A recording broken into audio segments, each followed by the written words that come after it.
Sudah saya bilang kan, lithium ferrofosfat. Itu sering digaungkan Pak Tom Lembong itu. Lithium Ferrofosfat. Semua ada etikanya. Yang sering ngomongin LFP itu tim sesnya, tapi cawapresnya nggak paham LFP itu apa. Kan aneh. Ragu. Kita ini levelnya SD, SMP, atau jangan-jangan ijazah kita palsu semua di sini. Promosikan produknya China, Pak. Saya nggak tahu ya, Pak Tom Lembong dan tim sesnya sering nggak diskusi dengan cawapresnya. Masa cawapresnya nggak paham? Aneh loh. Thomas Lembong yang biasa disapa Tom Lembong, beberapa kali dilontarkan Gibran Rakabuming Raka, saat debat calon wakil presiden keempat. Minggu, 21 Januari 2024. Gibran beberapa kali menyinggung nama Tom Lembong saat mengangkat isu lithium ferrofosfate atau LFP. Gibran menyebut nama Tom Lembong ketika mengkritik cawapres pesaingnya, Muhaimin Iskandar atau yang akrab disapa Cak Imin, yang menilai bahwa Cak Imin tidak memahami istilah LFP. Dengan cawapresnya, masa cawapresnya nggak paham? Aneh loh.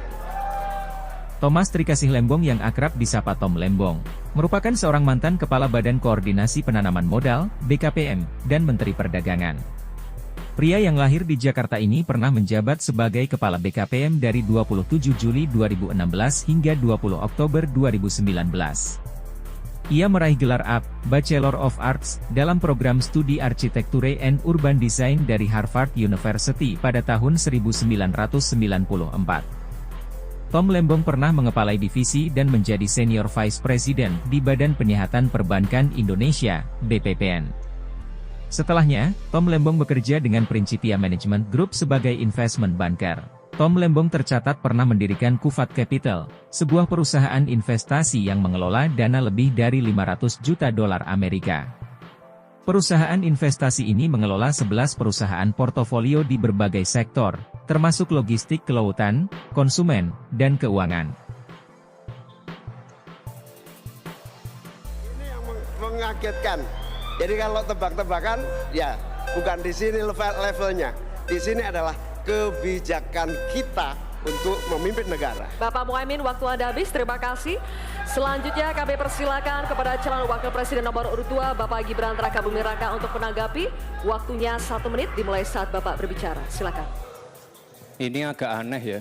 Yang sering ngomongin LFP itu tim sesnya, tapi cawapresnya nggak paham LFP itu apa. Kan aneh. Sering bicara LFP, lithium ferrofosfat. Tesla nggak pakai nikel. Ini kan kebohongan publik, mohon maaf. Tesla itu pakai nikel, Pak. Dan kita sekarang, Indonesia itu adalah negara yang punya cadangan nikel terbesar sedunia.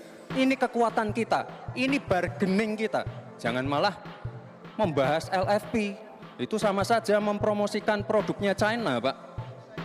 Saya nggak tahu ya, Pak Tom Lembong dan tim sesnya sering nggak diskusi dengan cawapresnya. Masa cawapresnya nggak paham? Aneh loh. Saya jelaskan sekali lagi, lithium ferrofosfat itu adalah alternatif dari nikel. Intinya ada negara yang nggak mau pakai nikel. Nah, itu loh Gus yang saya maksud. Apakah Gus Muhaimin juga anti nikel? Baik, waktunya habis. Terima kasih Pak Gibran. Baik, kami lanjutkan. Mohon tenang dulu Bapak, Ibu. Cukup Bapak-Bapak. Bisa kita lanjutkan ya. Terima kasih, terima kasih, terima kasih. Sekarang kami